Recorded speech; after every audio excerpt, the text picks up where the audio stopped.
Interest rates are one of the most important numbers in the economy. Let us break down how they work and why they matter. Think of interest as the cost of borrowing money.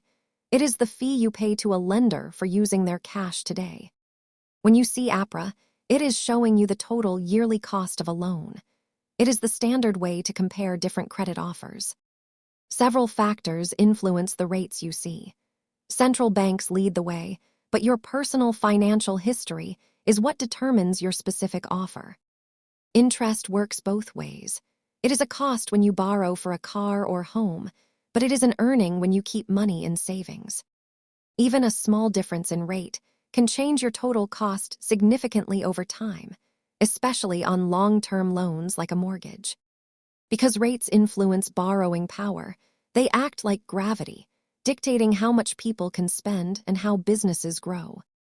Understanding interest rates helps you make better decisions with your debt and savings. Thanks for watching and stay curious.